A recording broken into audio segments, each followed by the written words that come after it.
O Heidegger vai dizer que o homem acha que é o senhor da linguagem, mas a linguagem é que é senhora dele. Achamos que somos os senhores da cidade, mas ela que nos domina, é ela que nos habita. Não como um destino inexorável, mas a cidade, o território sempre deixa marcas no sujeito, né? Essas marcas que o sujeito vai levar a partir de uma determinada pertença a um determinado lugar. Não habitamos porque construímos, né? Diz o Heidegger. Construímos na medida que habitamos. É porque habitamos que podemos construir.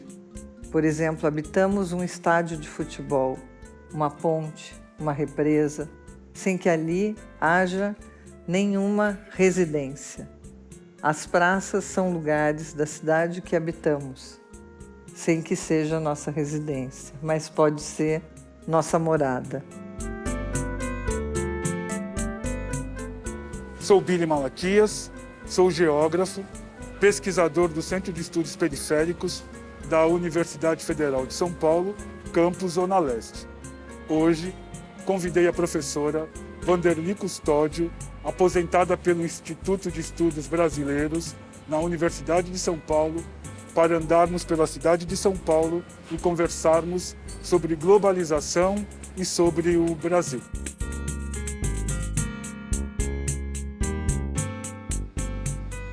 Olá, Wanderli. Como é que Tudo você bom? está? Tudo bem, companheira de luta?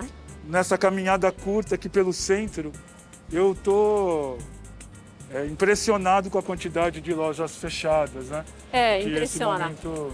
Impressiona e dá uma tristeza na gente, né? Porque a cidade é pulsação. Quanto mais comércio, quanto mais gente circulando, mais faz o sentido da cidade, né? Que é a pulsação de gente circulando. Que marca a minha vida. A minha juventude é marcada, ela é marcada a um determinado momento por um ativismo, né? Por um ativismo étnico-racial, e o encontro das pessoas se dava sempre aqui no centro.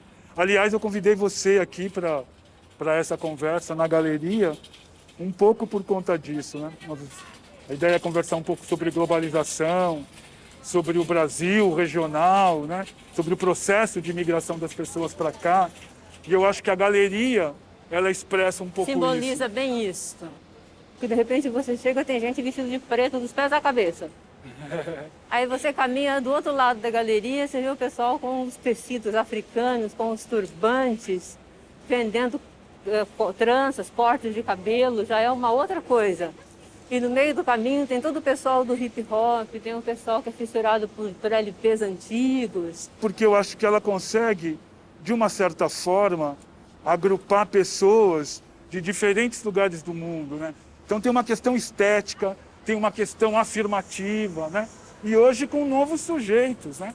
Novos personagens nessa cena, né? Os africanos, os haitianos. Olha lá.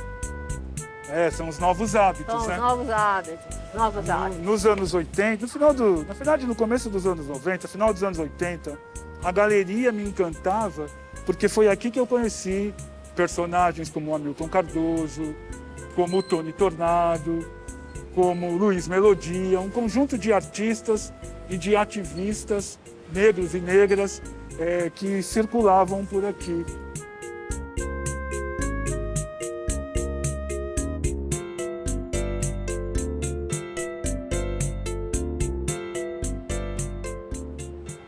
Eu vejo que a cidade agora passa por um processo de etnicização, sabe? Eu acho que na década de 60, 70, a gente teve esse fenômeno ocorrendo ali na região do 25 de março, e hoje a gente tem uma africanização de um pedaço do centro, ainda que seja por conta de questões vinculadas ao preconceito e aos estigmas que são associados aos povos africanos, sobretudo os nigerianos, a gente tem agora os africanos tomando conta dessa parte da cidade, ocupando essas galerias, ocupando aí a 24 de maio. E é algo que me parece uma coisa interessante de pensar, né? Que eu acho que tem a ver um pouco com aquilo que a gente talvez tenha que conversar, essa questão da globalização e da fragmentação, né? Acho que não dá para a gente pensar globalização sem fragmentação. A globalização ela é um processo muito complexo, bastante contraditório, e o contraditório naquele sentido complementar e do conflituoso. Então não adianta só aquele maniqueísmo, é bom, é ruim, é legal, não é legal. É um complexo mesmo. E quando a gente percebe em São Paulo, não só em São Paulo, como no drama dos refugiados no mundo, né, essa etnização, a gente percebe bem essa fragmentação.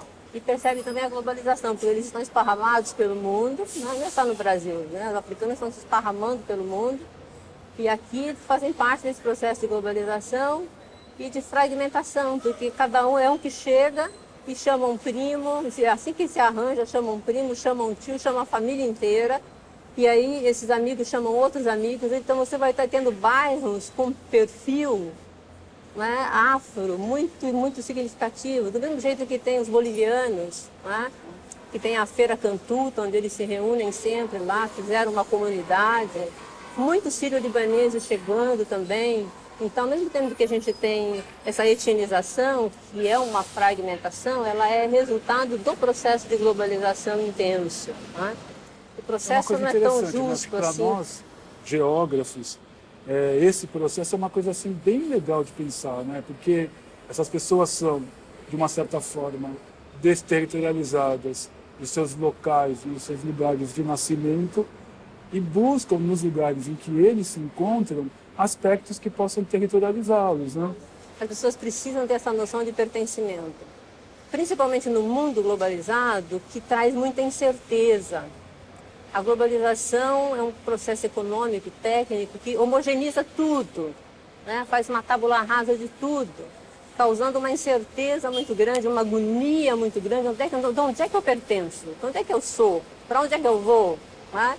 Quais são as minhas expectativas de futuro? E as pessoas fazem o quê para se sentir seguras? Elas se agarram no seu lugar, elas se reterritorializam, né? E a partir dali, de uma comunidade, reagem, criam sonhos, criam projetos. Né?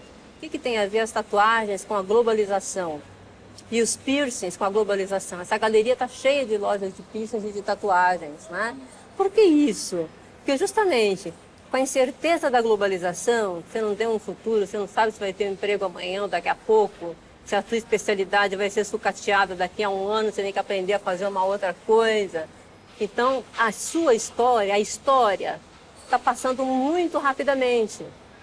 E fica cada vez mais difícil você contar uma história linear e simples de si mesmo. E a história vai sendo apagada por novidades, mais novidades e mais novidades. Então, o que você faz?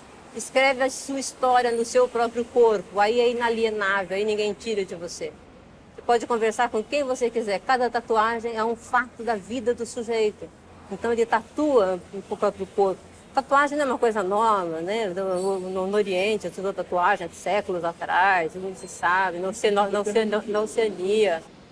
Dessa forma sistemática, como a gente tem visto nos últimos tempos, é isso, eu escrevo a minha própria história, já que não há uma grande história que me ampare, eu conto a história do meu próprio corpo e ninguém pode apagá-la, é inalienável, só quando eu morrer. E as pessoas se tatuam dos pés à cabeça, é muito interessante esse aspecto. Essa discussão sobre o corpo, qual é o papel do corpo no mundo global, né? Porque a gente vê, por exemplo, a afirmação dos movimentos de mulheres, vidas negras importam, quase todos movimentos que buscam uma afirmação do corpo diante de um mundo que tende a rejeitá-los, que tende a ameaçá-los. Como é que você vê isso? Exatamente isso. Essa pasteurização toda, essa incerteza toda, está fazendo com que as pessoas voltem para si, né? Até mesmo nas ciências sociais, né? O pessoal que trabalhou muito com classes sociais, com o marxismo, com Karl Marx, o comunismo, Tem muita gente que resolveu trabalhar agora com o cotidiano das pessoas, tá? Com o lugar da fala das pessoas, né? Porque parece que a gente estava construindo aí uma produção social, né? Sem homens reais, concretos. Então agora essa ideia de chamar pela vida de cada um, contando a história de cada um. A gente tem um monte de biografia sendo publicada, um monte de autobiografia sendo publicada, as pessoas querem contar a sua história, dizer aquilo que estão pensando. Na Grécia Antiga, o estrangeiro era sempre protegido por Zeus. Maltratar um estrangeiro, um hóspede, era inaceitável, né? Porque ele deveria ser acolhido, porque esse estrangeiro trazia, né, o olhar renovado sobre a vida.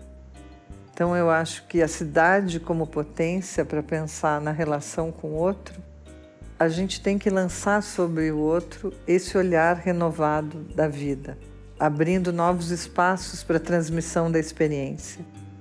E aqui eu queria lembrar o Walter Benjamin, quando ele vai falar da figura do narrador. Né? O narrador, tanto aquele que vem de longe, que tem muitas histórias para contar, como aquele que não sai do seu território, das suas histórias e da sua tradição, mas que pode passá-las de uma geração a outra. Então, esse olhar renovado sobre a vida exige que a gente tenha o tempo para escutar o narrador, tanto das suas histórias distantes, como da tradição do lugar. E aí me lembrei do texto justamente do Heidegger, quando ele diz que construir também tem esse tempo para cultivar, para edificar uma relação. É interessante a gente ficar pensando essa dialética, né, entre global e local, né, porque são movimentos complementares, como é o da globalização e da fragmentação, né? E nesse sentido, como você vê hoje, nesse mundo dito global, esse recrudescimento dos conservadorismos? O conservadorismo que a gente tem visto hoje, eu também acho que está nessa pauta da dialética entre o global, né, e o lugar, entre a globalização e a fragmentação. Por quê? Porque nesse processo de tentar se afirmar no seu próprio lugar, então a gente tem grupos progressistas se afirmando com a sua cultura, a sua tradição, grupos liberais, grupos conservadores, grupos xenófobos. Você tem um monte de gente tentando se afirmar. Porque a globalização afeta a periferia, os empobrecidos, afeta muito a classe média também. E todo mundo está com medo do que é a globalização. Está tudo igual, está tudo esquisito, tudo homogeneizado. E eu? Né? Então, nesse e eu, você tem a tentativa de se autoafirmar, que vai buscar no passado formas ancestrais, as chamadas tradicionais, de se afirmar. E aí se afirma no conservadorismo do passado, né? No autoritarismo do passado. Né? Não são só projetos e lugares legais, progressistas que estão surgindo também esses núcleos que são xenófobos, que são autoritários, são conservadores. E é uma coisa muito complicada, porque realmente esse processo de globalização faz com que as pessoas tenham um receio do futuro, porque prega uma incerteza tão grande e passa essa ideia do mundo de que tudo pode.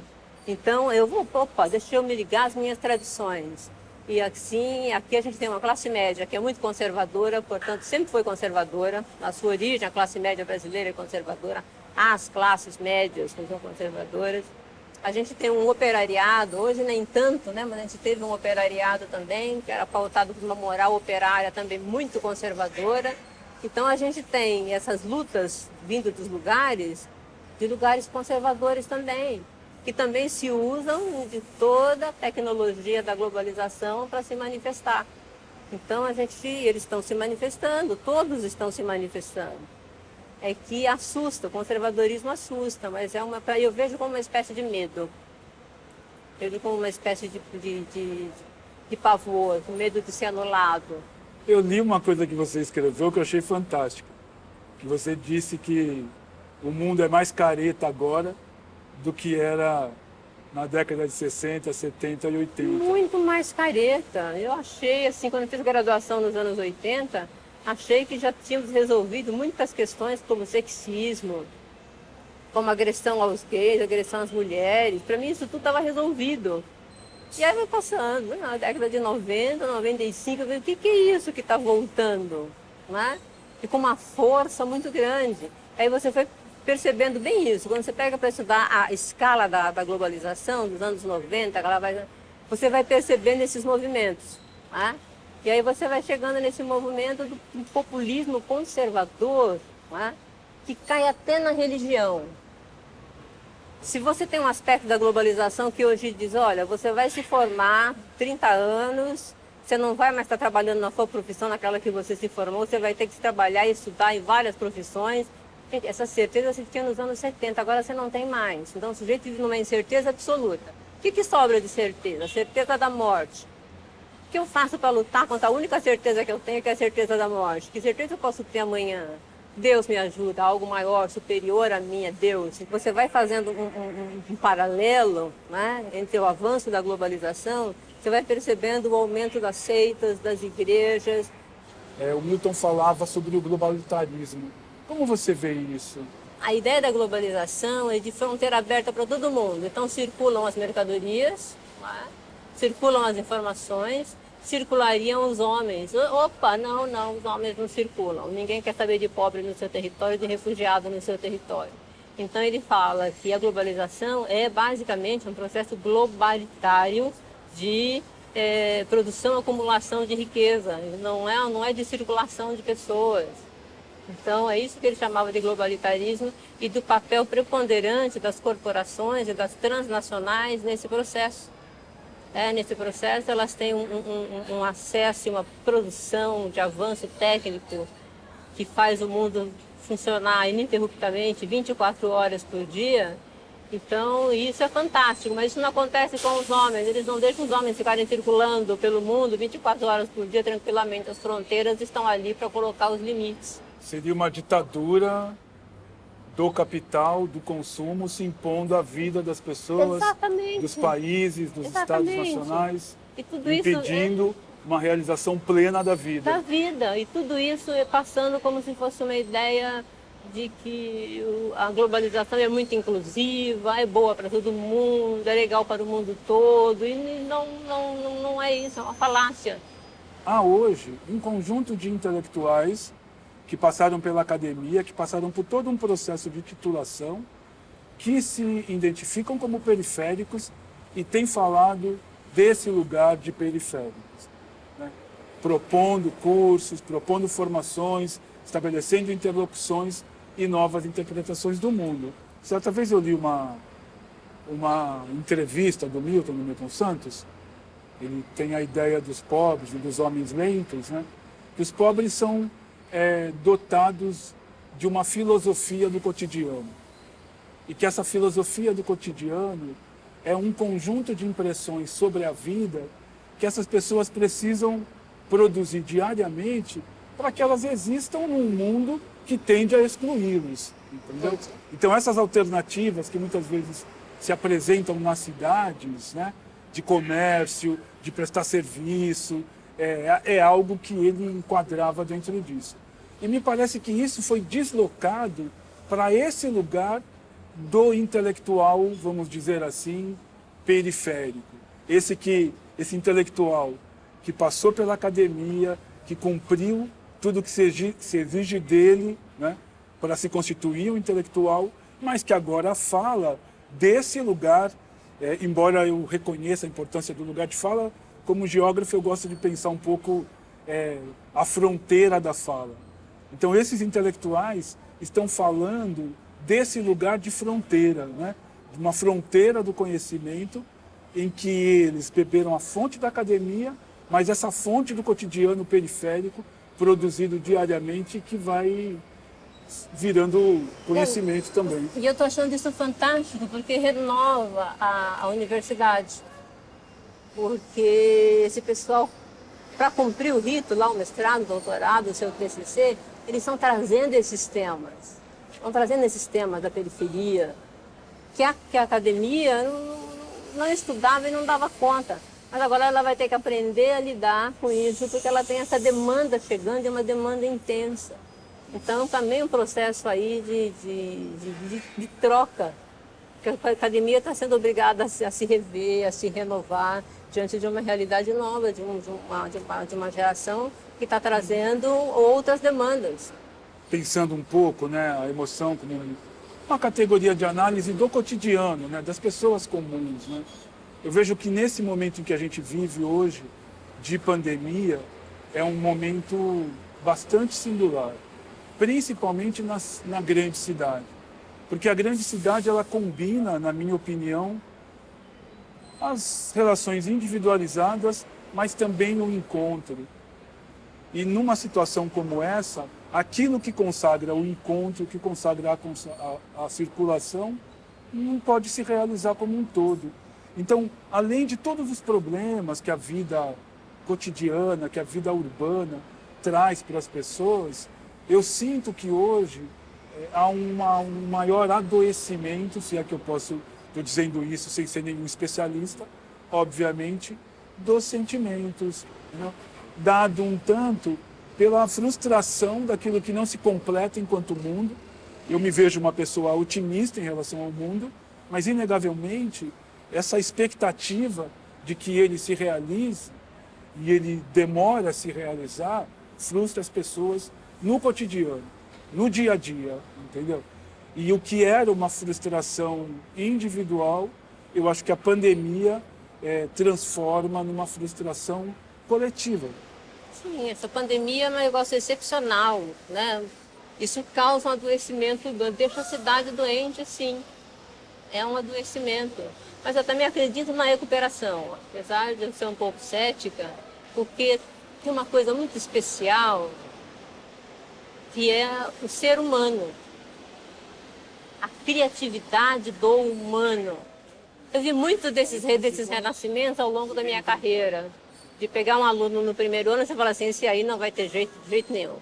Aí você encontra com ele no terceiro ano e fala, gente, que maravilha, ele se recriou, ele se descobriu, ele se reinventou, ele renasceu, parece uma fênix. No quarto ano faz um TCC fantástico, maravilhoso. É muito legal você pegar essa trajetória. Essa ideia, né, que traz um certo traço de país, de uma certa alma brasileira, ela existe, em certa medida ela existe. A gente precisa aprimorá-la para que todos participem disso que a gente espera e sonha como país. Mas, sem sombra de dúvida, eu acho que é ela que talvez me mantenha ainda um pouco esperançoso e otimista. Mas tem que ter esperança. A gente fica meio cabeça baixa às vezes, fica um pouco triste, mas tem que ter esperança. Estamos vivos. Satisfação falar com você, Vanderly. Satisfação foi toda minha. Obrigada pelo convite. Prazer em revê-lo. Firme e forte aí. Valeu.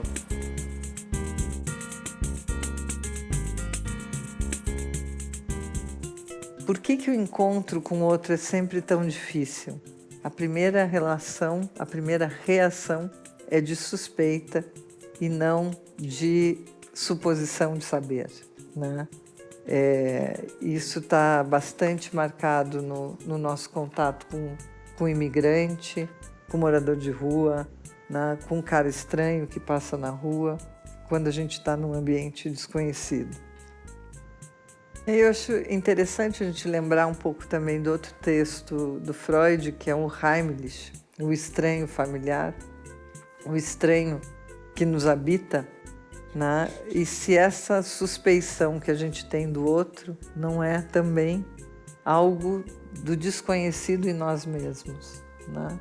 Então, acho que isso também está presente na relação com outro que não fala a mesma língua que a gente, não tem a mesma cor de pele, não participa dos mesmos circuitos de convivência que nós, né? Será que o estrangeiro, o diferente, né? O forasteiro, o refugiado, evoca nossos próprios fantasmas?